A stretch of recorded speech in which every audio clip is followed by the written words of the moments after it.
નમસ્કાર વિદ્યાર્થી મિત્રો. બોલી ગયો ખબર અંતર માટે. સારું છે ને? હોય જ, કઈ વાંધો નહીં. ચાલો આપણે લાસ્ટ લેક્ચર સુધી સંક્રાંતિ તત્વોની વિશિષ્ટ પ્રકારની લાક્ષણિકતાઓ બધી પૂર્ણ કરેલી છે. એ દરેક લેક્ચરમાં રિપીટ કરું છું કઈ કઈ લાક્ષણિકતા હતી. આજે કીપમમ હું નહીં બોલું. ઓકે, આજનો આખો લેક્ચર તમારી પાસે બહુ જ બંને અગત્યના સંયોજનો વિશેની જાણકારી છે. બરાબર? તમે જે રેડોક્સ ટાઇટ્રેશન કર્યું, બરાબર, 11માં એસિડ બેઝ તટસ્થીકરણ હતું, અનુમાપક કદમાપક પૃથ્થકરણ વોલ્યુમેટ્રિક જે શબ્દ વાપરીએ છીએ.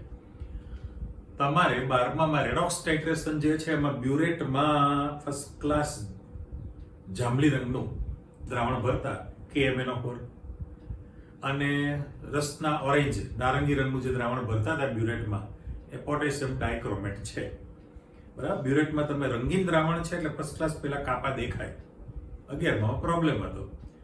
રેડોક્સ ટાઇટ્રેશન જે તમે કરો છો, યાદ કરી લો કે ભાઈ જ્યારે તમે KMnO4 સામે તટસ્થીકરણ કરતા હો તો એમાં કોઈ પણ સૂચક ઉમેરવો પડતો નથી. કેમ? તો કે એ KMnO4 પોતે સ્વયં સૂચક છે. એક વસ્તુ. બીજું કે એ KMnO4 ની લાક્ષણિકતા એવી છે એ એસિડિક માધ્યમમાં પણ તટસ્થીકરણ આપે, તટસ્થ માધ્યમમાં પણ આપી શકે છે. વિચારી લો. ત્યારે K2Cl2O7 જે છે પોટેશિયમ ડાયક્રોમેટ એ માત્ર ને માત્ર તમને શેમાં આપશે? એસિડિક માધ્યમમાં જ તટસ્થીકરણની પ્રક્રિયા આપી શકે. એટલે તમને ભેદભાવ તમને સમજૂતી આપું છું. પૂર્વ ભૂમિકા નંબર 1. સાથે સાથે મેં લાસ્ટ લેક્ચરમાં છેલ્લે પ્રશ્ન સમજાવેલો તમને કે ભાઈ KMnO4 અને K2Cl2O7 બંને પ્રબળ ઓક્સિડેશન કરતા છે જ. કેમ? તો કે KMnO4 માં Mn+7 સૌથી ઊંચી ઓક્સિડેશન અવસ્થા, કેન્દ્રમાં પ્રબળ ધન વીજભાર. સેમ કોપી K2Cl2O7 માં Cr નો ઓક્સિડેશન આંક +6 છે, ઊંચી ઓક્સિડેશન અવસ્થા, કેન્દ્રીય ધન વીજભાર વધુ છે. એટલે એમની વૃત્તિ ઇલેક્ટ્રોનને મેળવવાની હોય. જો ઇલેક્ટ્રોન સ્વીકારે તો પોતાનું થાય રિડક્શન, પણ વર્તે ઓક્સિડેશન કરતા તરીકે. એટલે પહેલું તો તમારી પાસે આવી જ ગયું કે ભાઈ K2Cl2O7 પોટેશિયમ ડાયક્રોમેટ છે, એ પણ પ્રબળ ઓક્સિડેશન કરતા તરીકે વર્તે છે, અને KMnO4 એ પણ તમારી પાસે ઓક્સિડેશન કરતા તરીકે જ વર્તે છે. અને તમે રેડોક્સ ટાઇટ્રેશનમાં તો ઉપયોગ કરેલો છે જ. એ સિવાય બધી એની અલગ અલગ પ્રકારની તમારી પાસે ઉપયોગિતા આવવાની છે. પણ સીધા જ તમારી પાસે બે પાર્ટ પાડી દેલા છે. જો આ બાજુની આખી દુનિયા K2Cl2O7 પોટેશિયમ ડાયક્રોમેટની દુનિયા છે, જેની ચર્ચા સમજૂતી 2 પેજ ભરી ટેક્સ્ટ બુકમાં છે. અને બાજુની કોલમમાં એની જેવું જ લગભગ, પણ મેટર તો બદલાય ને, એમાં તમારી પાસે પોટેશિયમ પરમેંગનેટ KMnO4 વિશેની ચર્ચા ને જાણકારી ને માહિતી. ઓકે, ચાલો હવે અહીંયા આગળ જે બે શબ્દ તમને મૂકેલા છે ઉપયોગિતા માટે, એ તો મેં તમને કહી જ દીધેલું છે કે ભાઈ ઉપયોગિતામાં પહેલામાં પહેલું જે તમે કીધેલું છે કે પ્રબળ ઓક્સિડેશન કરતા તરીકે વપરાય. પણ એ સિવાય એનો જે ઉપયોગ છે એ એઝો સંયોજનની બનાવટમાં વપરાય છે. એઝો સંયોજનની બનાવટમાં. અને બીજું જે છે ચર્મ ઉદ્યોગ. ખાસ મેં ચોખવટ કરી દીધી, ચર્મ ઉદ્યોગ. આ બે તો ખરું જ મેઇન. અને કદમાપક પૃથ્થકરણમાં રાસાયણિક પ્રક્રિયામાં ઓક્સિડેશન કરતા તરીકે. આપણે બહુ જ ઓછી જગ્યામાં એનો સમાવેશ કરી દેલો છે એટલે વચ્ચે તમને નડે નહીં. K2Cl2O7 નો મુખ્ય ઉપયોગ છે ચર્મ ઉદ્યોગમાં અને એઝો સંયોજનોની બનાવટમાં. સાથે સાથે એ ઓક્સિડેશન કરતા તરીકે તો વપરાય જ છે. બરાબર? આ એની તમારી પાસે ઉપયોગિતા આવી. એ રીતે KMnO4 માટે જે બાજુમાં છે ચર્ચા તો એ પ્રકારની આવશે, લખીએ પછી વાંધો નહીં. આવો પાછા. તો તમારો પહેલો જ પ્રશ્ન છે કે ભાઈ K2Cl2O7 ની બનાવટ અને સમજાવો અને ઉપયોગિતા. આપણે એન્ડ કરી દીધું, સામે ઉપયોગિતા પણ આવી જ ગઈ ને. ધારો કે સાથે પૂછે તો બનાવટ અને ઉપયોગિતા, તો ચર્ચા આવી ગઈ. ખાલી બનાવટ પૂછે તો સમીકરણ વાળી દુનિયા આવશે. ઓકે, તો એની અંદર તમારી પાસે જે વિગત આપેલી છે એ ખનિજનું નામ છે ક્રોમાઇટ. એટલે હું ગુજરાતીમાં લખી જ નાખું છું કે ક્રોમાઇટ ખનિજ જે છે ક્રોમાઇટ. હવે એને અયસ્ક શબ્દ વાપરેલો છે. જે વયસ્ક હોય ને, વયસ્ક એટલે ઉંમરલાયક એટલે પુખ્ત ઉંમરનું, એવી રીતે અયસ્ક એટલે ખનિજ કહેવાય. તો ક્રોમાઇટ જે ખનિજ છે એ આયર્નની બનેલી ખનિજ છે. તો એની અંદર તમારી પાસે જે સૂત્ર છે FeCl2O4, FeCl2O4, કારણ કે Fe +2 છે અને Cl2O4 2- છે. એટલે જે તમે ક્રોમાઇટ ખનિજ જે લખેલી છે એ ક્રોમાઇટ ખનિજનું તમારે હવાની હાજરીમાં સોડિયમ અથવા પોટેશિયમ ગમે તે વાપરી શકાય. અત્યારે આપણે Na2CO3 સોડિયમ કાર્બોનેટ છે, હવાની હાજરીમાં એને ચોપડીમાં સંગલન શબ્દ છે. ગલન એટલે પીગળો થાય ને, એટલે એને એકચ્યુઅલી ફ્યુઝન, આગળ એટલે સારું ગલન કર્યું કેવું પડે ને, ફ્યુઝન શબ્દ છે. ફ્યુઝન એટલે સંકલન કરેલું છે. પણ એની અંદર સાથે સાથે એમ કીધેલું છે કે KNO3, અહીંયા આપણે શબ્દ તરીકે મૂકી દઈએ કે KNO3 પોટેશિયમ નાઇટ્રેટ એ ઓક્સિડેશન કરતા પદાર્થ છે. આવા ઓક્સિડેશન કરતા પદાર્થની હાજરીમાં સોડિયમ અથવા પોટેશિયમ નો કાર્બોનેટ છે, હવા સાથે એને પ્રક્રિયા કરવામાં આવશે. તો તમારી પાસે જે નિપજ બનવાની છે, નિપજ એની અંદર જે તૈયાર થશે Na2CrO4 બની જાય. Na2CrO4 છે. તો આ સોડિયમ ક્રોમેટ શબ્દ છે, ક્રોમેટ. અને સાથે સાથે આપણે જો વધારે નિપજમાં લખતા જઈએ, આનું બેલેન્સિંગ બધું આવશે. તો પહેલામાં પહેલું કે ભાઈ Fe2O3 બને, Fe2O3, અને અહીંયા CO3 છે તો આપણે વત્તા CO2 પણ મૂકી દેવાનું છે. અહીંયા ફરજિયાત સમાડી દઉં છું. ચાલો CO2. ઓકે, આ છગડીયા કૌંસને સહેજ આગળ લઈ લીધો મેં. ચાલો ઉપયોગિતા. હવે ક્રોમાઇટ ખનિજને સોડિયમ અથવા પોટેશિયમ કાર્બોનેટ સાથે KNO3 જેવા ઓક્સિડેશન કરતા ની હાજરીમાં હવા સાથે એની પ્રક્રિયા કરવામાં આવે તો તમારી પાસે સોડિયમ ક્રોમેટ બની જાય, Fe2O3 બને અને CO2 બનશે. આની અંદર આ જે સોડિયમ ક્રોમેટ જે છે એ પીળા રંગનું દ્રાવણ હોય. એ દ્રાવણ છે, પેલું ઘન છે અને વાયુ છે. આપણે ભૌતિક સ્થિતિ લખતા નથી, પણ ઓફિશિયલી લખો તો આ ખનિજ એટલે સોલિડ, AQ દ્રાવણ, ગેસ, આ AQ સોલિડ અને ગેસ છે એક. તો પછી પીળા રંગના દ્રાવણને તમે ગાળણ પ્રક્રિયાથી છૂટું પાડી લો. એ ગાળીને તમે એની પાછી આગળ પ્રક્રિયા કરી શકો. તો એ જે તમે પ્રક્રિયા કરવાના છો સોડિયમ, આપણે પહેલા આને એક સ્ટેપ લેતા જઈએ. ભાઈ સોડિયમ Na2CrO4 જે છે, Na2CrO4 એને સલ્ફ્યુરિક એસિડ સાથે એસિડિક કરવામાં આવે, પણ એમાં તમને આયોનિક ફોર્મમાં આપેલું છે. એટલે H+ મારે લખી શકાય ને, ટ્વાઇસ H+ વત્તા SO4 2-. તો સલ્ફ્યુરિક એસિડ સાથે જો તમે આની પ્રક્રિયા કરશો આની અંદર, તો જે સભ્ય તરીકે તમારી પાસે જે બનવાનું છે એમાં કોણ બની જાય? આ જે NaCrO4 છે ને, Na2CrO4, એમાંથી Na2Cr2O7 બની જાય, પ્લસ Na+ બનાવીએ છીએ અને H2O આપણે મૂકી દઈએ. આ સમીકરણ તરીકે તમે આપેલું છે. અને પછી ત્રીજું જે સ્ટેપ છે એ Na2Cr2O7 છે, એની તમે પોટેશિયમ ક્લોરાઇડ KCl સાથે પ્રક્રિયા આપી દો તો અહીંયા આગળ વિસ્થાપનની પ્રક્રિયા થઈ ગઈ. તમારે જે K2Cr2O7 જે નારંગી રંગનું દ્રાવણ જોઈએ મળી જાય અને પ્લસ NaCl આપણે આપી દઈએ. રાઈટ? હવે આ આખી પ્રક્રિયા 3 સ્ટેપમાં તમારી પાસે તૈયાર થઈ.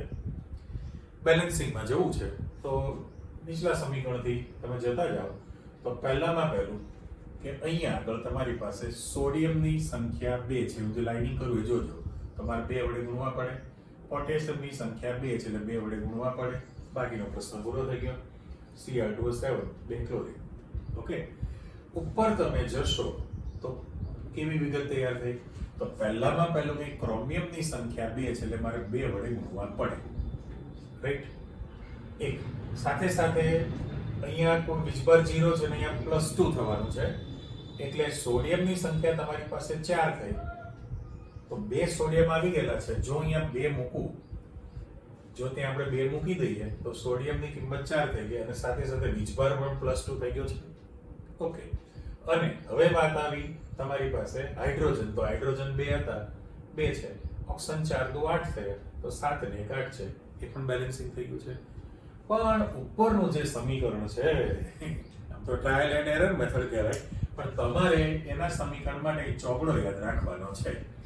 4 ને મૂકીને બેલેન્સિંગ કરે રાખો. ચલો વધીએ આપણે આગળ.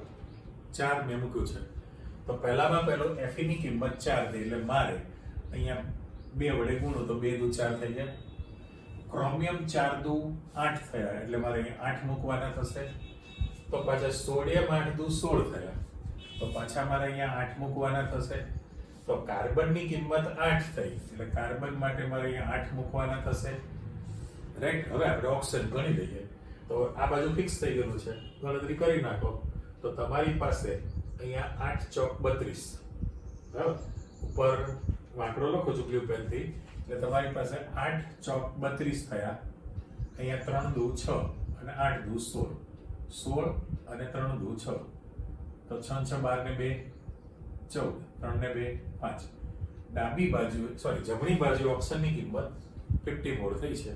ત્યારે અહીંયા આગળ તમારી પાસે 8 તેરી 24, 24 ને 16, 8 તેરી 24 છે ને 16 તો 6 ને 4 10, 2 ને 2 4, અહીંયા 40 થયા.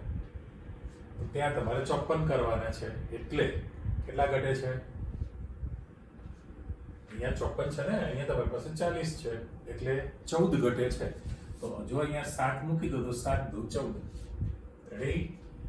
એટલે હવે તમારી પાસે 40 વત્તા 14, 54 તૈયાર થઈ ગયા.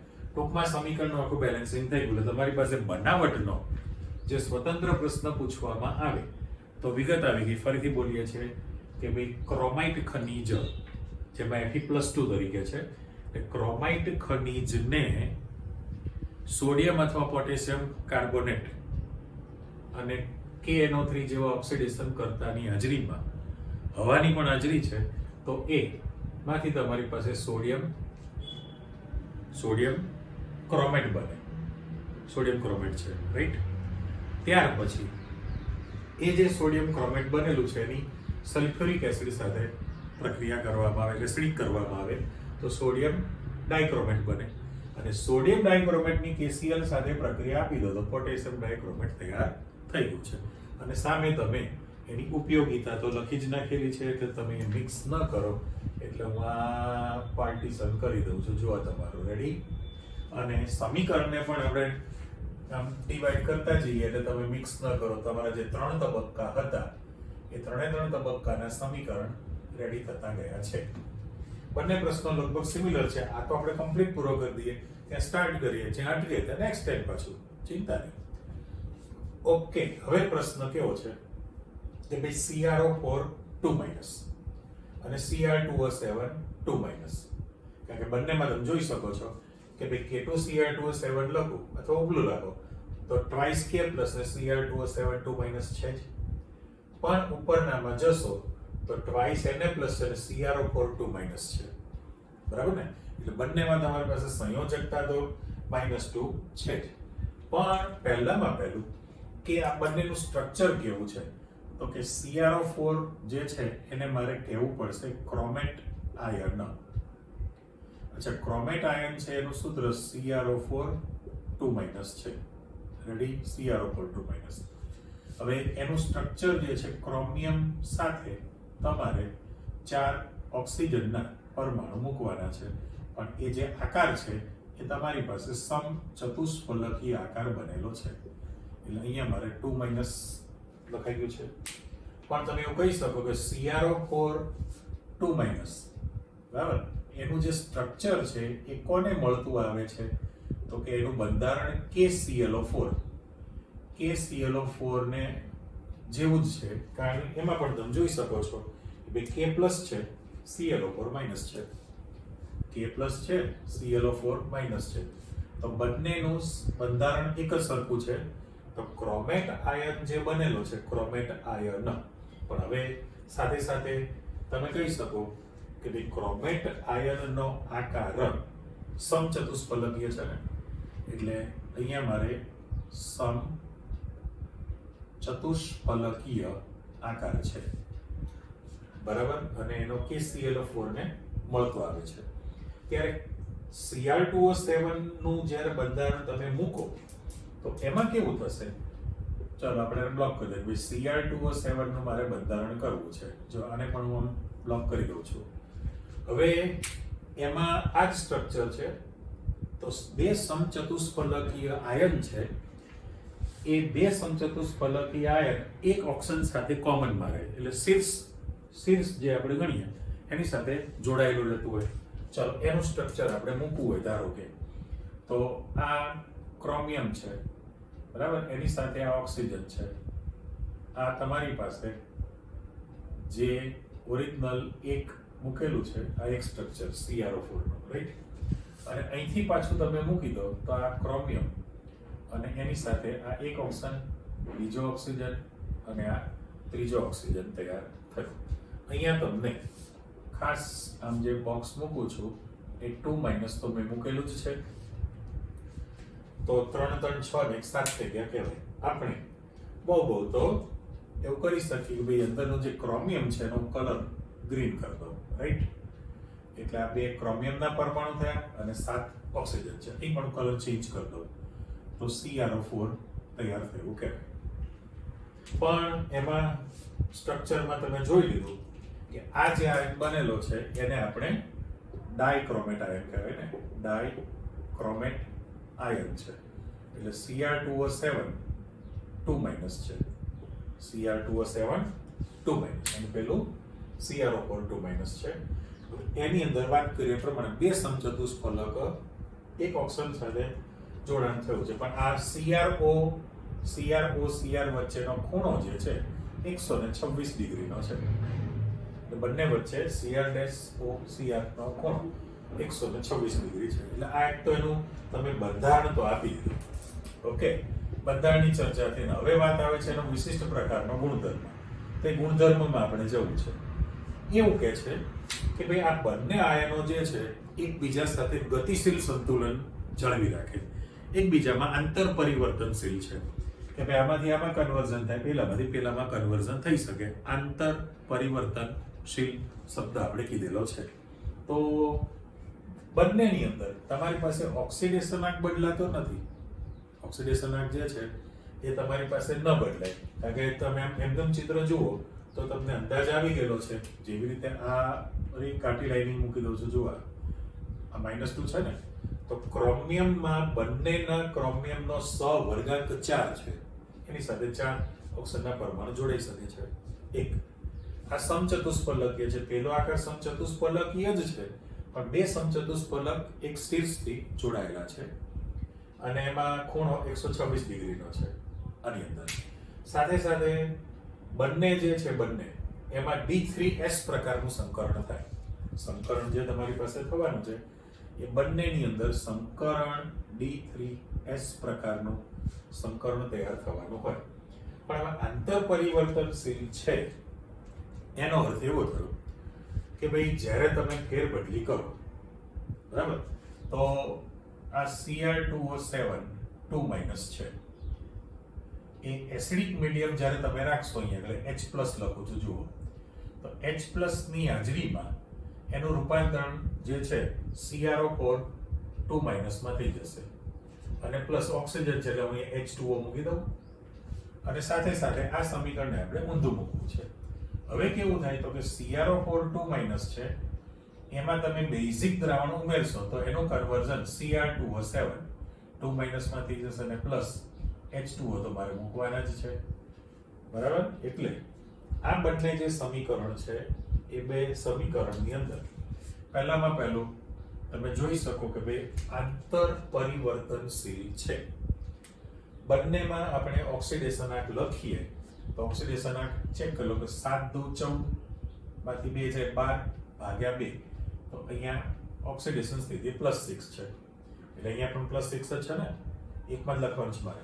અહીંયા 4 2 8 માંથી 2 જાય તો પણ +6 છે, એટલે ઓક્સિડેશન અવસ્થા એ તમે ક્રોમેટ આયન લો અથવા ડાયક્રોમેટ આયન લો, બંનેની અંદર ક્રોમિયમની ઓક્સિડેશન અવસ્થા +6 છે.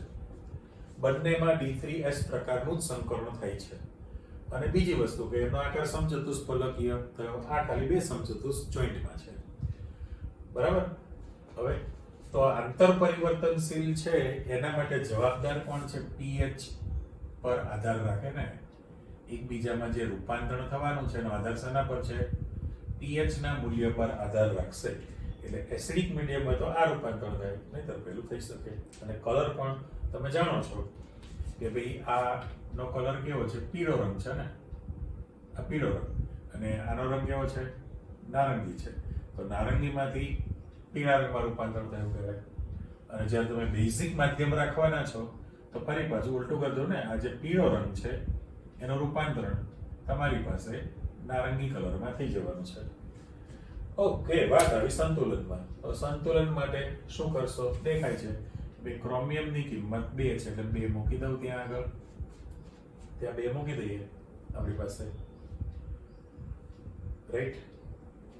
તો હિસાબ કિતાબ પ્રમાણે તમારી પાસે હવે વિચારવું પડે કે એસિડિક મૂકવાનું કે બેઝિક મૂકવાનું છે. તમારી પાસે નીચલામાં H2O તરીકે તૈયાર કરેલું છે, તો તમારી પાસે તો 7 ઓક્સિજન છે, તો આ સમીકરણની અંદર શું કરવું પડે? ઓકે છે. બેઝિક મીડિયમ અને એસિડિક મીડિયમ તમે મૂકો છો તો આની અંદર,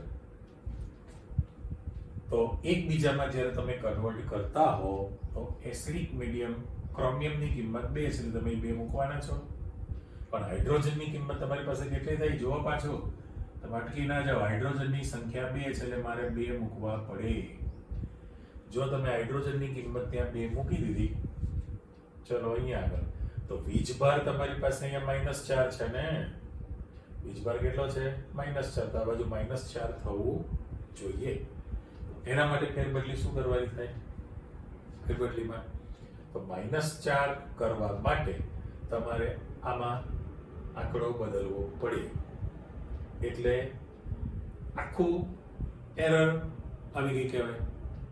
ટ્રાયલ એન્ડ એરર મેથડ પ્રમાણે ગમે તે એક સંતુલિત કરો એટલે અંદાજ આવી જશે તમારી પાસે કે ભાઈ આ જે તમે રૂપાંતરણ કરેલું છે, હાઇડ્રોજનની કિંમત 2 છે એટલે 2 મૂકી દો, રાઈટ. ક્રોમિયમની કિંમત 2 છે એટલે 2 મૂકી દો. તો તમારી પાસે ઓપ્શન 4 2 8 ને 9 થાય. પેલી બાજુ તમારી પાસે 7 થવાના છે. તો એ બધી કરવી પડે ને. શું કરશો તમે? તો કે આની અંદર જો તમને અંદાજ આવી ગયો તો તમારે સંતુલન જાતે કરવાનું છે. ખાલી એસિડિક મીડિયમ છે, એસિડિક મીડિયમ તો આ ઘટના થઈ, અને બેઝિક મીડિયમ હોય તો પેલી ઘટના થાય. હવે જો આને આ સાઈડ લખીએ આપણે તો 4 2 8 થાય ને, અને પેલી બાજુ 7 ને 8 થઈ શકશે. સાચું? એટલે માત્ર આપણી પાસે ફેરબદલી શું કરવાની થાય? એસિડિક બેઝિકતા બદલવાની તૈયારી રાખવી પડે. તો કેમ ગોટાળો થાય તમારી પાસે? તો તમે જુઓ, CrO4- હતું, એનું તમે એસિડિક માધ્યમમાં Cr2O7 કરેલું છે, રાઈટ. એટલે મારે અહીંયા જે ફેરબદલી કરવાની છે, હું ખાસ ગ્રીન પેનથી મૂકું છું. આ જો તમે લોચો મારી દો તો અઘરું થઈ જાય, કારણ કે આ તમારે એસિડિક મીડિયમ રાખશો ત્યારે પીળામાંથી નારંગી થયું છે ને, અને પેલામાં બેઝિક મીડિયમ રાખશો ત્યારે નારંગીમાંથી પીળું થશે. હવે તમે જતા રહો સંતુલનમાં તો કોઈ પ્રશ્ન નડતો નથી. એટલે ક્રોમિયમ 2 ક્રોમિયમ 2, હાઇડ્રોજન 2 હાઇડ્રોજન 2 કરી દો. તો અહીંયા 4 2 8 ને 9 થયા, 7 ને 2 9 થઈ ગયા, કરેક્ટ. કોઈ ચિંતા જ નથી. અહીંયા ક્રોમિયમની કિંમત પાછી 2 છે એટલે 2 મૂકી દો. કોપી છે ને. હાઇડ્રોજનની કિંમત 2 છે એટલે 2 મૂકી દો. તો 4 2 8 થયા, 7 ને 1 8 થઈ ગયા. એટલે આ તમારું જે બીજું સમીકરણ છે એના પરથી નક્કી થયું કહેવાય ને. સેકન્ડ નંબરનું જે સમીકરણ છે એ અગત્યનું થયું કે ભાઈ ક્રોમેટ જે છે, ક્રોમેટ સોડિયમ ક્રોમેટ, એની એસિડિક અથવા તટસ્થ પણ રાખી શકો, બરાબર. તો એસિડિક માધ્યમની અંદર જ્યારે પ્રક્રિયા કરો ત્યારે એનું રૂપાંતરણ જે છે આ રીતનું બની જશે. એટલે આ સ્વતંત્ર પ્રશ્ન બની ગયો છે કે ભાઈ એનું બંધારણ અને ગુણધર્મ ની તમે જાણકારી આપો. તો એ જે ગુણધર્મની ચર્ચા આ પ્રકારની થઈ છે. ઓકે, હવે આપણે ઓક્સિડેશન કર્તા તરીકે ઉપયોગ કરવો છે, પણ એનું જે સામાન્ય સમીકરણ છે એક પહેલા મૂકી દો. તો ઓક્સિડેશન કર્તા તરીકે સહેજ એમાં તમારે જાણી જવાનું છે, કશું અઘરું નથી, બહુ જ સહેલું. પહેલામાં પહેલું કે ભાઈ Cr2O7 2- છે એ એસિડિક મીડિયમની અંદર, એસિડિક મીડિયમમાં જ્યારે રૂપાંતરણ થશે ત્યારે Cr+3 થવાનું છે, Cr+3 છે, અને પ્લસ આપણે H2O મૂકીને અહીંયા જો ઇલેક્ટ્રોન મૂકવાના છીએ. પહેલા સમીકરણને જરા ડિટેલમાં જોઈ લેજો. આ જે સમીકરણ મૂકેલું છે ને ગ્રીન પેનથી બ્લોક કરી દો. આ આપણું K2Cr2O7 માટેનું મુખ્ય સમીકરણ તૈયાર થયેલું કહેવાય. બરાબર, આ સમીકરણની અંદર જ તમારે દરેકનો ઉમેરો કરવા છે અને 1 નંબર આપણે આપી દીધો. હવે પ્રશ્ન એવો થયો ત્યાં આગળ કે બેલેન્સિંગ પહેલા આપી દો. તો બેલેન્સિંગ જ્યારે કરો તો ક્રોમિયમની કિંમત તમારી પાસે 2 છે, એટલે મારે 2 વડે ગુણાકાર કરવા પડે. ચલો ક્રોમિયમ તમે 2 કરો. હવે ઓક્સિડેશન સ્થિતિ વિચારી લો. તો ઓક્સિડેશન સ્થિતિમાં 7 દુ 14, 7 દુ 14 માંથી 2 જાય 12 ભાગ્યા 2, એટલે મારે અહીંયા +6 ઓક્સિડેશન સ્થિતિ લખવાની, રાઈટ? ત્યારે પેલામાં ક્રોમિયમની સંખ્યા તમારી પાસે 2. હવે 6 મૂકીએ આપણે, એકચ્યુઅલી હિસાબ પ્રમાણે તો 7 દુ 14 12 થયું, પણ જ્યારે તમે ક્રોમિયમનો ઓક્સિડેશન આખો લખશો તો 6 દુ 12 થયું ને. અહીંયા મારે ક્રોમિયમ આના હિસાબ પ્રમાણે +12 છે, +12, અને પેલામાં 3 દુ 6 છે, તો ક્રોમિયમ માટે મારે +6 લખવું પડે ગુણાકાર કરીને 2 વડે. તો 12 માંથી 6 એટલે 6 નો 12 માંથી 6 એટલે 6 નો વધારો થયો કહેવાય એની અંદર. તો 6 વધારો કે ઘટાડો? +12 માંથી +6 એટલે ઘટાડો થયો છે. તો મારે અહીંયા જે ઇલેક્ટ્રોન ઉમેરવાના થવાના છે એ 6 ઇલેક્ટ્રોન મૂકવાના થશે ને. જો આપણે અહીંયા 6 ઇલેક્ટ્રોન્સ એડ કરી દઈએ, ઓકે, અને પછી કરો સંતુલન. હવે તો જો સંતુલનમાં તમે જશો તો પરિસ્થિતિ કેવી થવાની છે કે ભાઈ ઓક્સિજનની કિંમત 7 છે, એટલે મારે અહીંયા બેલેન્સિંગ માટે 7 કરવા પડે. તો હાઇડ્રોજન 7 દુ 14 થયા, એટલે મારે અહીંયા 14H+ મૂકવાના થશે.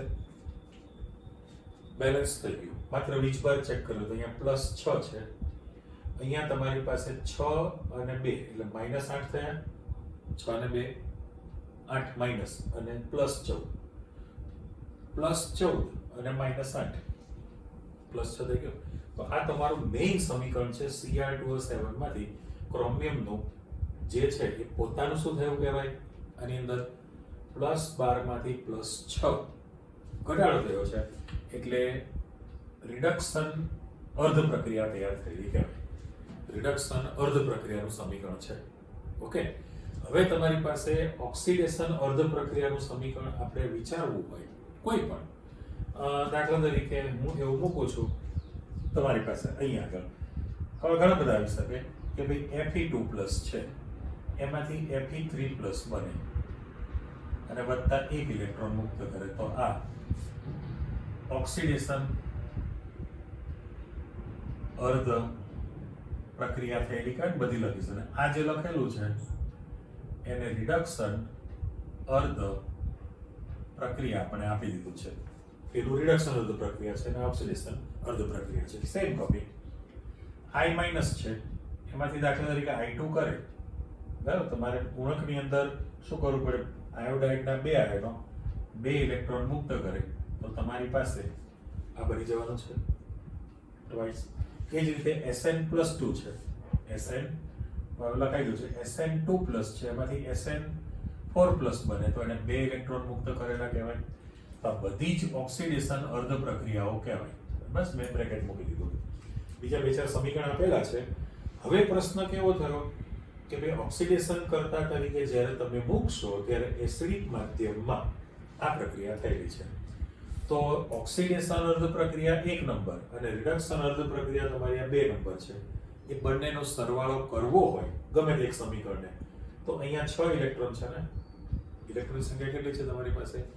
6 6 ઇલેક્ટ્રોન છે તો તમારે ઇલેક્ટ્રોન કરવા માટે આ જે છે એને કેટલા વડે ગુણાકાર કરવા પડે? 6 ઇલેક્ટ્રોન કરવા માટે તો પેલું જેમ I- છે એમાંથી I2 કરેલું છે વત્તા 2 ઇલેક્ટ્રોન મુક્ત થયા Sn+4 એમાંથી 2 ઇલેક્ટ્રોન તમે મુક્ત કરો છો. Fe+2 છે તો એમાંથી તમે 1 ઇલેક્ટ્રોન મુક્ત કરો છો. રાઈટ? આ જ વસ્તુ તમારી પાસે MnO4 મેંગેનેટની અંદર પણ આવશે. તો જો સમીકરણને આપણે અહીંયા 6 ઇલેક્ટ્રોન કરવા હોય આની અંદર સામસામી તો પરિસ્થિતિ કેટલી થઈ કે આ સમીકરણને મારે 6 વડે ગુણાકાર કરવાના થાય. જો આ સમીકરણને આપણે 6 વડે ગુણાકાર કરી નાખીએ તો 6 થી ગુણાકાર કરો.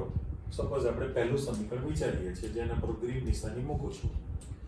જો તમારે આ સમીકરણને લેવું હોય પહેલા બે માટે તો Fe+2 માંથી Fe+3 બને અને 1 ઇલેક્ટ્રોન મુક્ત થાય. રાઈટ? તો આને 6 વડે ગુણી નાખો તો અહીંયા 6 ઇલેક્ટ્રોન્સ છે અને પેલી બાજુ 6 ઇલેક્ટ્રોન્સ છે. તેથી તમારી પાસે જે સરવાળો કરશો બરાબર આ જે સમીકરણની અંદર સમી 1 અને 2 નો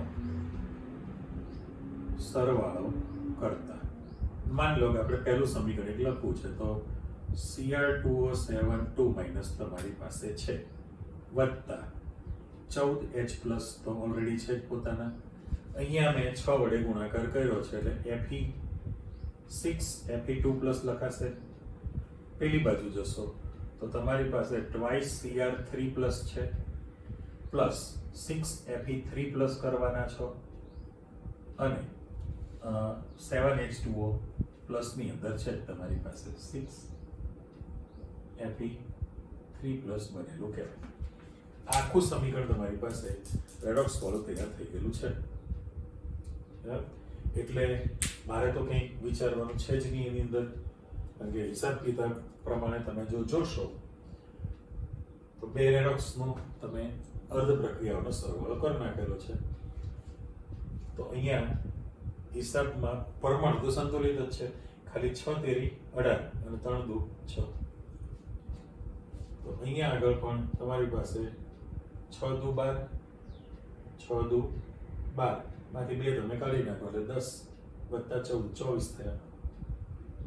24 થયા ને 12 પ્લસ 24 અને 6 તેરી 18 18 ને 6 24 થઈ ગયા. એટલે જો તમે આમાંથી કોઈ પણ સમીકરણ છે એ બંનેને મૂકી દેશો તો આ સમીકરણ 1 અને 2 નો સરવાળો કરીને થઈ શકે. I- છે એમાંથી 2 ઇલેક્ટ્રોન મુક્ત કર્યા છે બરાબર. તો 6 કરવા હોય તો આને તમારે 3 વડે ગુણાકાર કરવાનો થાય ને, સંતુલન કરવા માટે. આને લેશો તો પાછું 2 ઇલેક્ટ્રોન મુક્ત થશે. તો આને મારે કેટલા વડે ગુણાકાર કરવાના થાય આપણે ઇન્ડિવિડ્યુઅલ લખી નાખીએ. ચલો, જો પહેલું જે સમીકરણ છે ને તમારે સરખા ઇલેક્ટ્રોન કરવા 6 વડે ગુણાકાર કર્યો, રાઈટ? આમાં 2 ઇલેક્ટ્રોન છે એટલે 3 વડે જો તમે ગુણાકાર કરશો તો 3 દુ 6 થઈ જશે. અને આને પણ ગુણાકારની અંદર તમારે 3 વડે ગુણાકાર કરશો તો 3 દુ 6 ઇલેક્ટ્રોન થઈ જશે આની અંદર. એટલે 14H+ વત્તા 6 ઇલેક્ટ્રોન તમારી પાસે તૈયાર થાય. એટલે કહેવાનો અર્થ એવો છે કે ઓક્સિડેશન કરતા તરીકે તમારી પાસે વર્તે તો એની જાણકારી તમારી પાસે આવતી ગઈ. રેડી? ચાલો વધુ આગળ ફરી પાછા. તો જેમ K2Cr2O7 છે એ જ રીતે પોટેશિયમ પરમેંગેનેટમાં જવું છે. KMnO4 ની બનાવટ પ્રક્રિયા આપો. KMnO4 ની બનાવટ પ્રક્રિયા તમારે તૈયાર કરવી છે. તો એની અંદર પણ શું કહે છે તો કે મેંગેનીઝ ડાયોક્સાઇડ. ચલો આ KMnO4 ની બનાવટમાં જાઓ તો મેંગેનીઝ ડાયોક્સાઇડ MnO2 છે એને પોટેશિયમ અથવા સોડિયમ હાઇડ્રોક્સાઇડ અને હવાના મિશ્રણ સાથે એનું પીગલન કરવામાં આવે. હવાના મિશ્રણ સાથે એનું પીગલન તમે કરવાના છો. તો જે તમારી પાસે તૈયાર થવા છે K2MnO4 બને તો એને પોટેશિયમ મેંગેનેટ કહેવાય. પોટેશિયમ મેંગેનેટ 2 છે ને KMnO4 તો પોટેશિયમ પરમેંગેનેટ આપણે કહીએ છીએ. અને પ્લસ અહીંયા ખાલી H2O તમારે લખવાનું છે એટલે ચલો H2O પહેલું થયું. પછી છે બીજું સમીકરણ તમને આયોનિક ફોર્મમાં આપેલું છે કે K2MnO4 જે છે તો ટ્વાઇસ K પ્લસ છે ને, તો MnO4 માઇનસ છે, એની પણ તમારે એસિડિક અથવા તટસ્થ માધ્યમમાં વિષમીકરણ પ્રક્રિયા શબ્દ લીધો છે એ આપણે H પ્લસ એસિડિક જો કરી નાખીએ આની અંદર તો MnO4 માંથી તમારી પાસે પેલું K2MnO4 છે એટલે ટ્વાઇસ K પ્લસ છે તો MnO4 2 માઇનસ થાય ને, આગળ MnO4 2 માઇનસ થાય અને MnO4 તમારી પાસે માઇનસ થવાનું છે અને પ્લસ H2 આપણે મૂકી દઈએ. બરાબર. જો સામે જે ઉપયોગિતા લખેલી છે એમાં આપણે પછી વિધાન લખતા જઈએ છે શું એની ઉપયોગિતા છે. પહેલું જે તમારી પાસે આપેલું છે એમાં જેમ પહેલામાં ચોકડો યાદ રાખેલો છે ને એવી રીતે હિસાબ કિતાબ પ્રમાણે તમે જોશો તો K2MnO4 છે, K2MnO4 અને વત્તા H2O છે. હવે તમે પોટેશિયમ 2 છે 2 કરશો તો મેળ પડશે ના, એટલે તમારે ત્યાં તગડો યાદ રાખવાનો છે. જો તમે 3 યાદ રાખો, માની લો 3 ને તો K2MnO4 બનાવેલું છે અને વત્તા તમારી પાસે MnO2 તૈયાર કરવું પડે. ક્યાં? નીચલા સમીકરણની અંદર આ જે MnO4 માઇનસ કરેલું છે MnO4 માઇનસ વત્તા H2O છે એમાં સાથે સાથે MnO2 કરી દઉં અને પ્લસ H2O આપણે કરીએ છીએ. એ આયોનિક ફોર્મનું સમીકરણ તમે મૂકેલું છે. બરાબર. હવે હિસાબ કિતાબ આને કાઢી નાખે છે, ફરી પાછું વિચારવાનું છે. તો ફેરબદલી માટે શું ગુણાકારની અંદર મૂકવું પડે? તો જેવી રીતે સામેના સમીકરણની અંદર H2O તમે મૂકેલું છે એટલે સામેનું જે સમીકરણ છે એમાં તમારી પાસે જે વિગત આવે એમાં ટ્વાઇસ H2O મૂકીએ આપણે તો 2 દુ 4 થવાના છે. એટલે એક તો હિસાબમાં અહીંયા ટ્વાઇસ H2O બંનેમાં હું જો સમીકરણ તરીકે મૂકી દઉં જે છે, બરાબર. તો પરિસ્થિતિ કેવી છે કે હાઇડ્રોજનની કિંમત તમારી પાસે 4 છે એટલે 2 દુ 4 છે એટલે મારે અહીંયા 4 મૂકવાના થાય, અહીંયા પણ મારે 4 મૂકવાના થશે બંનેની અંદર. હવે ફરી પાછો હિસાબમાં જાઓ તો તમારી પાસે પોટેશિયમની કિંમત 4 થઈ એટલે મારે 2 મૂકવા પડે તો 2 દુ 4 તો મેંગેનીઝ પાછા 2 થયા એટલે 2 કરવા પડે તો ઓપ્શન 2 દુ 4 ને 4 8 ને 2 10 તો 4 દુ 8 ને 2 10 પહેલું બેલેન્સ થઈ ગયું. બીજા સમીકરણની અંદર વીજભાર જોવો પડશે ને, કારણ કે તમે અહીંયા 4 મૂકી દે પ્રશ્ન પૂરો થઈ ગયો, પણ ઓક્સિજનની વિચારણામાં લેશો ઓક્સિજનનું તો પહેલા તો અહીંયા -1 વીજભાર છે અને અહીંયા તમારી પાસે +4 -2 +4 ને -2 એટલે +4 -2 એટલે +2 છે. +2 છે એમાંથી તમારી પાસે વીજભાર સરખો કરવો પડે. એટલે જો તમે અહીંયા આગળ દાખલા તરીકે 2 ઘડી માની લો, ટ્રાયલ ને રાખી તો ધારો કે મેંગેનીઝની કિંમત 2 છે એટલે 2 મૂકું, 2 મૂકી દઈએ આપણે તો પ્રશ્ન મેંગેનીઝનો પૂરો થઈ ગયો. ઓપ્શન 4 દુ 8 ને 4 દુ 8 છે, ચલો તો 4 ને 2 6 ને 4 2 6 ને 2 8 તૈયાર થઈ જાય. પણ વીજભાર 0 છે, પેલી બાજુ વીજભાર 0 થતો નથી એટલે તમારી અહીંયા આગળ શું કરવું પડે? 1 માઇનસ કરવા માટે જો હું 3 મૂકી દઉં તો 3 દુ 6 -6, બરાબર. તો મેંગેનીઝની કિંમત તમારી પાસે કેટલી બની ગઈ? મેંગેનીઝની જે કિંમત છે એ તમારી પાસે 3 બની. એટલે જો આપણે વીજભારની દ્રષ્ટિએ વિચારો કે 3 દુ 6 -6 3 દુ 6 -6 +4 એટલે -2 વધ્યું છે તો અહીં -2 મારે કરવું હોય તો પહેલા ત્યાં મૂકી દેવું પડે તો ઓટોમેટિક તમારી પાસે મેંગેનીઝની કિંમત 3 થઈ તો 2 ને 3 છે. ઓકે, વીજભાર -2 છે, ઓપ્શન 4 તેરી 12 છે તો 4 દુ 8 ને 2 10 ને 2 12 કમ્પ્લીટ. અને હાઇડ્રોજન એટલે ટ્વાઇસ H2O તમારે યાદ રાખવા પડે. ઓકે, હવે એની જે વિશિષ્ટ પ્રકારની તમે જે લાક્ષણિકતા કહેવા માંગો છો એમાં શું કહે છે? તો પહેલામાં પહેલું કે ભાઈ લિસ્ટ પ્રમાણે એની જે ઉપયોગિતા છે, ઉપયોગિતા તો KMnO4 જ્યારે તમે કદ માપક પૃથ્થકરણમાં વાપરશો તો પહેલામાં પહેલું કે પ્રબળ ઓક્સિડેશન કરતા તરીકે વપરાશે. ઓક્સિડેશન કરતા તરીકે એ એસિડિક, બેઝિક અને તટસ્થ આપણે બંને લખીએ. એસિડિક માધ્યમ હોય, બેઝિક હોય અથવા ન્યુટ્રલ તટસ્થ, ત્રણ માધ્યમમાં એ ઓક્સિડેશન કરતા તરીકે વર્તે છે. બીજું કે KMnO4 જે છે, KMnO4 એ ખાસ કરીને ઊન છે, રૂ છે, સુતરાઉ કાપડ છે, એ બધાની અંદર એ વિરંજન કરતા તરીકે વર્તે, એટલે કલર દૂર કરવા, વિરંજન કરતા તરીકે. અને મેઇન જેનો ઉપયોગ છે કે જે તૈલી પદાર્થ હોય એની અંદર અશુદ્ધિ તરીકે જે હોય ને રંગવિહીન કરવા માટે પણ વાપરી શકાય છે. રંગવિહીન કરવા માટે વાપરી શકાય. હવે જેમ સામેનામાં તમે જોયું કે ભાઈ Na2Cr2O7 ની દ્રાવ્યતા વધુ છે, એ દ્રાવ્ય છે એટલે Na2Cr2O7 ને તમે અલગ કરી શકો છો.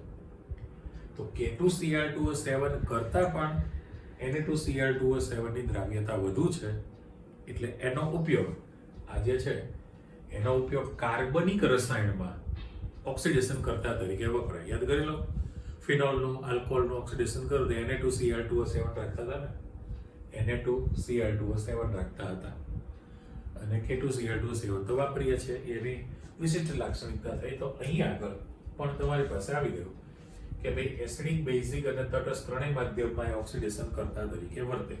સેમ કોપી ઊન, રૂ, સુતરાઉ કાપડ, કાપડ ઉદ્યોગની અંદર વિરંજન કરતા તરીકે વપરાય. અને તૈલી પદાર્થ જે છે એને રંગવિહીન કરવા માટે પણ એનો ઉપયોગ થઈ શકે. એટલે મૂળ એનો ખાસ ઉપયોગ ઓક્સિડેશન કરતા તરીકે વાપરી શકો. હવે પ્રશ્ન એવો થયો કે ભાઈ અહીંયા જેમ લખેલું છે એ જ કોપી MnO4 2- અને MnO4- નું જે બંધારણ છે એ બંધારણની અંદર તકલીફ એ થાય કે ભાઈ મેંગેનીઝ તત્વ છે, આપણે બેના સ્ટ્રક્ચર દાખલા તરીકે મૂકી દેવા છે. ઓકે, બંનેના બંધારણ આપણે આ થોડું દૂર રાખીએ. ચલો આમ પાર્ટીશન આપણે આપી દઈએ. તો મેંગેનીઝ છે, મેંગેનીઝ એની ડી કક્ષકો છે અને ઓક્સિજન જે પરમાણુ છે એની પી કક્ષકો.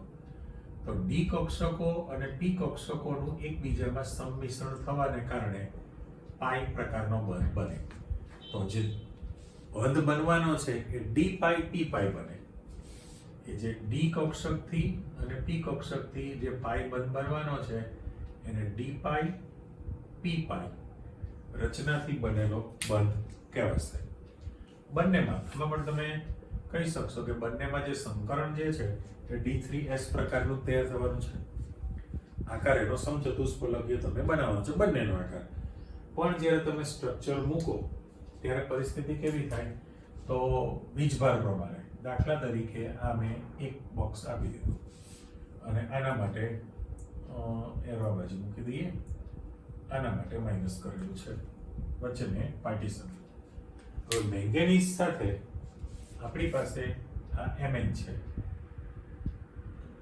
બરાબર? એ જ રીતે અહીંયા પણ હું Mn આપી દઉં. પણ જે દ્વિબંધ બનવાનો છે, દ્વિબંધ, એ દ્વિબંધની અંદર તમારી પાસે કોણ રહેવાનું છે? તો કે ઓક્સિજન. હવે MnO4- જે છે K2MnO4 આપણે પહેલા કીધું ને, K2MnO4 છે એનો લીલો રંગ છે અને KMnO4 જે છે KMnO4 K+ તરીકે, તો એ ઘેરા જાંબુડિયા રંગનો, આપણે નીચે લખી નાખીએ ઘેરો જાંબલી, લગભગ તમને બ્લેક જ દેખાય આમ પણ વાયોલેટ શેડ અંદર આવે. ઘેરો જાંબલી રંગનો ઘન સ્ફટિકમય પદાર્થ છે. ઘન સ્ફટિકમય પદાર્થ તમારી પાસે તૈયાર થવાનો છે. એટલે MnO4- જ્યારે તમે રાખો તો એનો જાંબલી કલર છે, એટલે હું એને બ્લુ કલરથી મૂકું છું અત્યારે. તો એક જ ઓક્સિજન છે એની અંદર, એટલે -1 છે એટલે પરિસ્થિતિ કેવી થવાની કે એક ઓક્સિજનનો પરમાણુ સિંગલ બોન્ડમાં હોય, બાકીના જે તમારી પાસે 3 ઓક્સિજનના પરમાણુ છે એ ડબલ બોન્ડમાં મૂકવા પડે. એટલે MnO4- સમચતુષ્ફલકી આકાર છે, D3S સંકરણ છે. અને MnO4-2 જ્યારે તમે રાખો તો આનો જે કીધું એ પ્રમાણે લીલો રંગ છે ને, આ જો ગ્રીન કલર હોય તો આપણે ગ્રીન કલરથી મૂકીએ છીએ. એમાં એક ઓક્સિજનનો પરમાણુ અને બીજો ઓક્સિજનનો પરમાણુ બે સિંગલ બોન્ડમાં, અને બાકીના જે 2 ઓક્સિજનના પરમાણુ છે એ તમારે ડબલ બોન્ડમાં મૂકવાના થશે. અને હવે -1 જે સંયોજકતા મૂકેલી છે, -1, એના માટે જે સિંગલ બોન્ડ છે એમાં O- લખાય, O- લખાય, એટલે તમે 2- લખો છો ઉપર. એ જ રીતે અહીંયા એક જ O- છે એટલે તમે ત્યાં -1 લખેલું છે. બંનેમાં જે સંકરણ જે છે એટલે આકાર તમે જોઈ શકો છો, બ્લેક પેનથી લખીએ છીએ તો એ બંનેનો આકાર તમારી પાસે સમચતુષ્ફલકીય જ આકાર છે. ઓકે, અને બંનેમાં જે સંકરણ છે એ D3S પ્રકારનું જ સંકરણ તમારી પાસે તૈયાર થાય. D3S સંકરણ છે. ઓકે, પણ મેં વાત કરી એ પ્રમાણે કે મેંગેનીઝની D કક્ષકો અને ઓક્સિજનની P પ્રકારની કક્ષકો છે, અને એના સંમિશ્રણથી D પાઈ P પાઈ એટલે પાઈ પ્રકારનો બંધ બનવાનો છે. એટલે જે દ્વિબંધ છે Mn ની અંદર એક સિગ્મા હોય અને એક પાઈ પ્રકારનો બંધ બને. હવે આપણે એમ કહી શકીએ કે ભાઈ Mn ડબલ બોન્ડ O લખવામાં આવે તો ઉપરનો જે છે એ મારે D પાઈ P પાઈ એક બંધ થયો કહેવાય, અને નીચલો જે બંધ છે એ તમારી પાસે સિગ્મા પ્રકારનો બંધ છે. રેડી? જે ડબલ બોન્ડની જે આપણે ચર્ચા કરી એમાં આ પ્રકારની ઘટના બને એટલે આપણે એવું એકની અંદર છૂટું પાડીને આપી દીધું. હવે પ્રશ્ન એવો થયો કે જે ગ્રીન કલર છે MnO4- જે છે એથી તમારે ચોખ્ખો છે કે ભાઈ MnO4- માં એક અયુગ્મિત ઇલેક્ટ્રોન છે.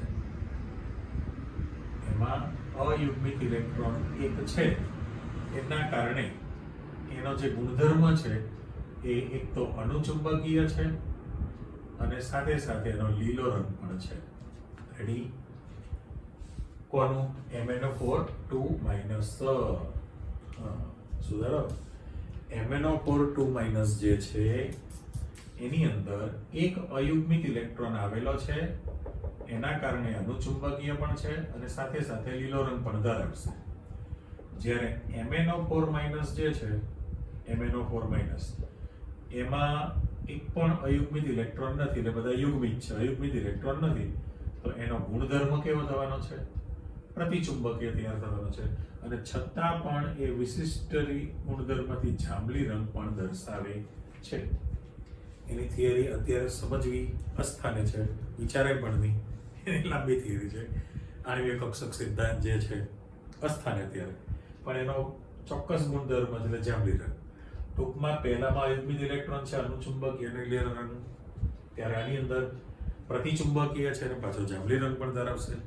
ઓકે, હવે જેમ તમે K2Cl2O7 માટે કરેલું છે એવી રીતે MnO4- પણ ઓક્સિડેશન કરતા તરીકે તમારી પાસે વર્તે.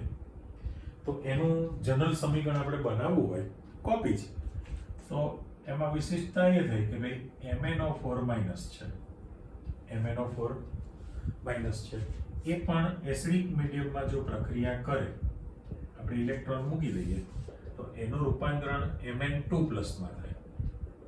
Mn2+ છે ને પ્લસ આપણે H2O મૂકી દઈએ. જો બેની દુનિયા લગભગ સરખી છે ને, અહીંયા જે સમજૂતી આપી છે સમીકરણ ત્યાં લઈ શકે. ઢગલાબંધ આપેલા છે એસિડિકના, તટસ્થના, બેઝિકના, પણ તમને એક ખબર પડી ગઈ એટલે વાર્તા થઈ ગઈ પૂરી, કોઈ ચિંતા નહીં પછી. તો જેવી રીતે આ પહેલું જે સમીકરણ મૂકેલું છે એને પણ આપણે ગ્રીન પેનથી બ્લોક કરી દીધું. ચાલો હવે પહેલાનો ઓક્સિડેશન આંક નક્કી કરો કે ભાઈ 4 દુ 8 માંથી 1 છે એટલે +7 છે, અને અહીં આગળ તમારી પાસે +2 છે, તો 7 માંથી 2 એટલે તમારી પાસે પ્રક્રિયા કઈ થઈ કહેવાય? રિડક્શન. એટલે રિડક્શન અર્ધ પ્રક્રિયાનું સમીકરણ છે જ તે. પણ ઘટાડો એની અંદર 5 નો થયો કહેવાય. 7 માંથી 2 5 ઇલેક્ટ્રોન ઘટે છે. તો મારે અહીંયા આગળ 5 ઇલેક્ટ્રોન્સ જો મૂકી દેવા હોય 5 ઇલેક્ટ્રોન, ઓકે, અને એના પ્રમાણે હવે બેલેન્સિંગમાં જાઓ. આ જ ચર્ચા આપણી એસિડિક માધ્યમની અંદર. હવે થયું કેવું તમારી પાસે, તો કે ઓક્સિજનની કિંમત અહીંયા 4 છે, એટલે જો અહીંયા 4 મૂકી દઉં, હા, તો તમારી પાસે 4 દુ 8 થયા. 4 દુ 8 એટલે અહીંયા 8H પ્લસ મૂકી દઉં.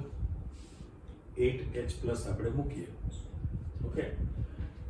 અને વીજભારની દ્રષ્ટિએ તમે જોઈ લો, મેંગેનીઝ જે મૂકેલા છે તો 8 5 ને 6 -6 +8 +2, પેલી બાજુ +2, આખું સમીકરણ સંતુલિત તૈયાર થઈ ગયું છે. હવે માની લો કે આ એ લખેલું છે એ તમે લઈ જ શકો, કલર આપણે ચેન્જ કરી નાખીએ કે ભાઈ Fe+2 છે, Fe+2 એમાંથી Fe3+ બને વત્તા ઇલેક્ટ્રોન છે. એક છોટું પાડી લખું COO- અને ઓક્ઝેલેટ આયન કહેવાશે.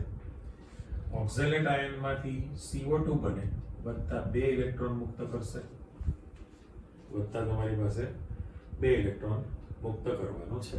એ રીતે તમે આ લખી જ શકો ને, SN+2 વાળું જે છે, I- વાળું જે છે. તો ધારો કે તમે I- છે એમાંથી I2 કરો વત્તા 2 ઇલેક્ટ્રોન આપણે મૂકી દઈએ તો ટ્વાઇસ I- છે જ. એટલે ઓક્ઝેલેટ આયન છે એમાંથી CO2 બને, 2 ઇલેક્ટ્રોન મુક્ત થાય. પણ સંતુલનમાં તમે જશો તમારે અહીંયા ઓલરેડી 2 વડે ગુણાકાર કરવાનો થાય ને, Fe+2 Fe+3 અને પેલી બાજુ રેડી જ છે. પણ જ્યારે તમે સમીકરણનો સરવાળો કરવા જાઓ તો આમાં 5 ઇલેક્ટ્રોન છે ને, ઇલેક્ટ્રોનની સંખ્યા કેટલી છે 5.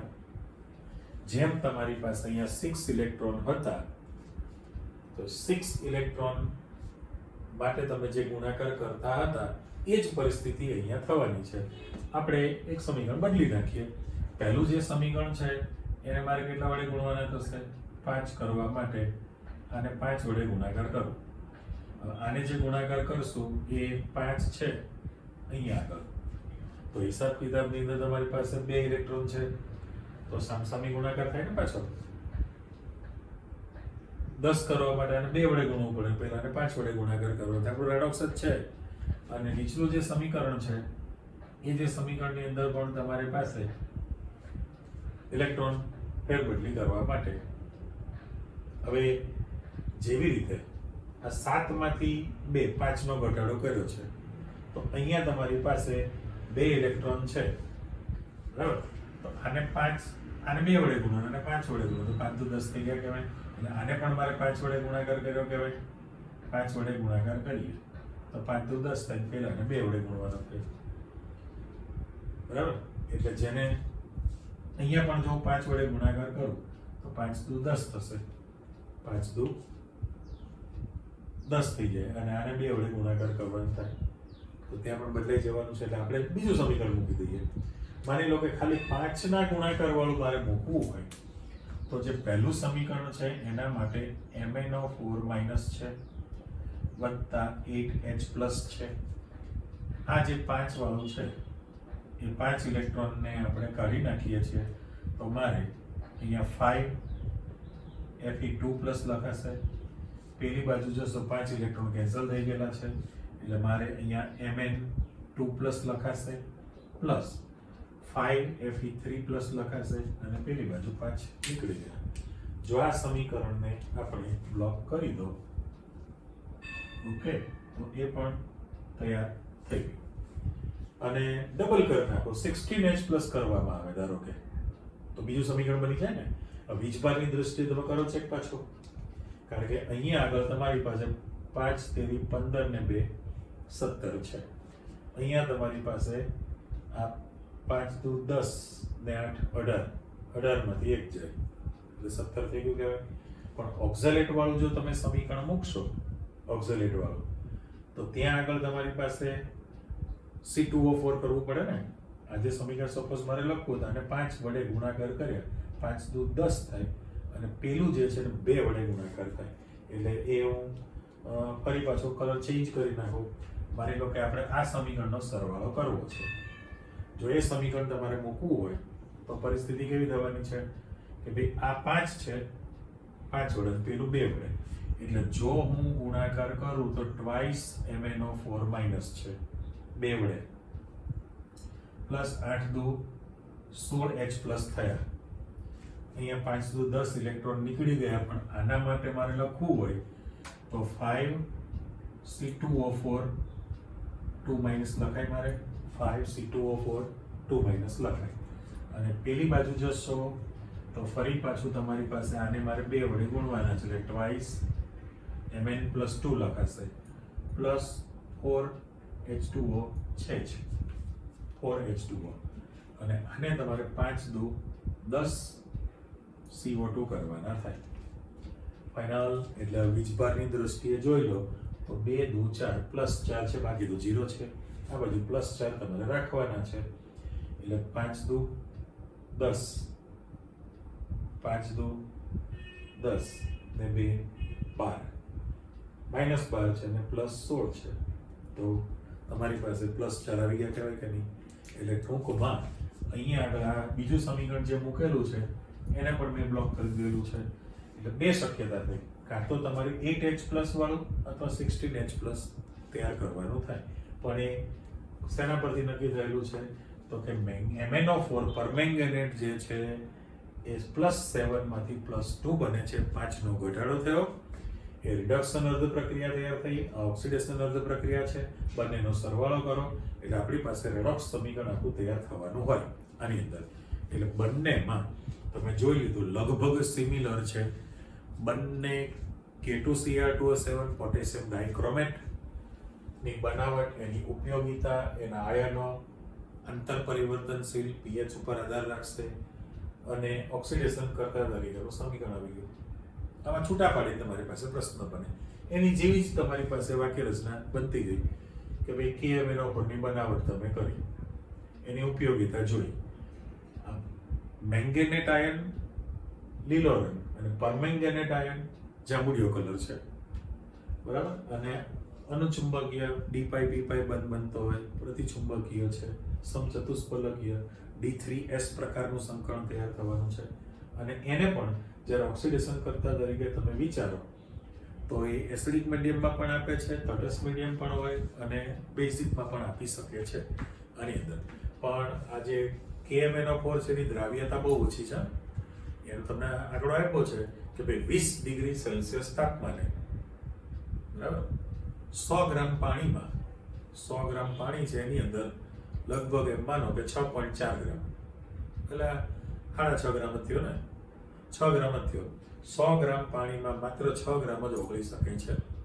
પણ જો તમે 40 ડિગ્રી સેલ્સિયસ તાપમાન કરો ને KMnO4 નું, 40 ડિગ્રી KMnO4 ને ગરમ કરો તો એનું વિઘટન થઈ જશે, તો તરત જ એનું MnO2 માં વિઘટન થઈ જતું હોય છે, અને K2MnO4 MnO2 માં વિઘટન થઈ જાય.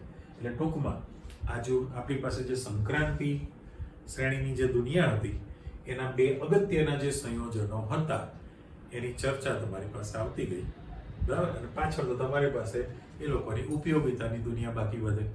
ઉપયોગિતા શીખેલો D વિભાગ પૂરો થઈ ગયો. પછી વાત આવે આંતર સંક્રાંતિની, એમાં લિમિટેડ છે, લેન્થ એન્ડ ઓર્ડરની ચર્ચા વધારે આપેલી છે, આની થોડી ઓછી છે. ઓકે, બંને ડિટેલ તૈયાર કરી રાખો, ફરી પાછા મળીએ છીએ. આવજો, બાય.